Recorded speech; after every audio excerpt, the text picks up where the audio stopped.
Good morning and welcome to this week's show.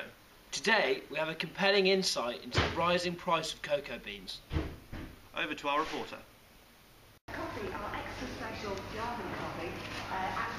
Thank you guys. Now in a time where our little luxuries matter most, the last thing we want to hear is that the price of our guilty pleasures such as chocolate are rising so substantially.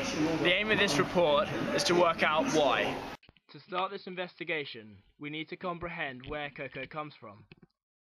As we can see, the Ivory Coast is the main producer, supplying 39% of the world's cocoa beans, with Indonesia and Ghana contributing 33% to global production combined.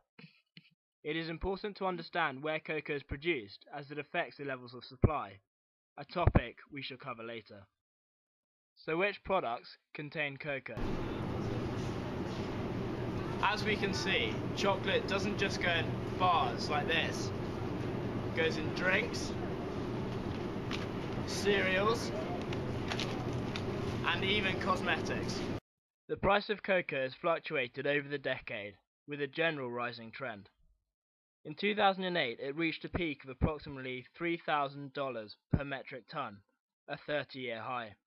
But in 2010, it topped that at approximately $3,500 per ton, a price rise of 17%. When looking at the price of cocoa, it is important to recognize the main buyers within the market, as they will add value to the raw cocoa when processed and sold to the independent retailers.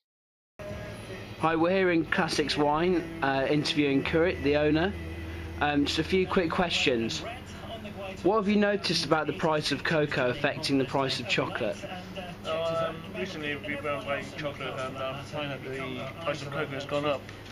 So in turn, really, people are not really a bit hesitant in buying chocolate at the moment. Okay, and has this affected the price that you're charging your customers?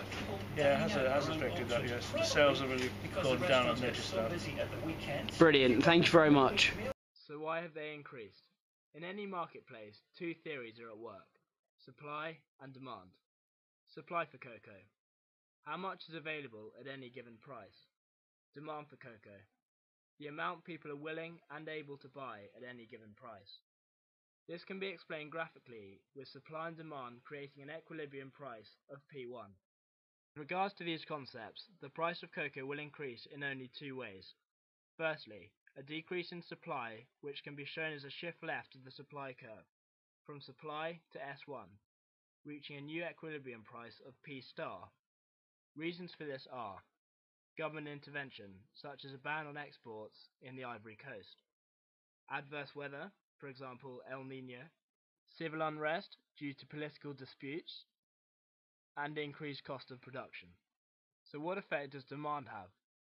Increase in demand, shown as a shift right from demand to D1, causes a price increase from P1 to P star. The reasons for an increase in demand are an increase in the global population to 7 billion in 2011. Believe it or not, chocolate is healthy, containing more antioxidants than red wine.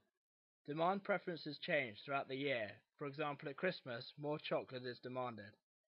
With a substantial growth in Eastern economies, demand for luxuries such as chocolate has increased dramatically. So why hasn't supply matched increasing demand in order to stabilize prices?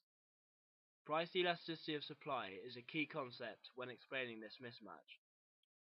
This is a measure of the responsiveness of a change in supply to a change in price. Some key factors affecting price elasticity of supply are availability of raw materials, length and complexity of production, cost of storage, and mobility of factors.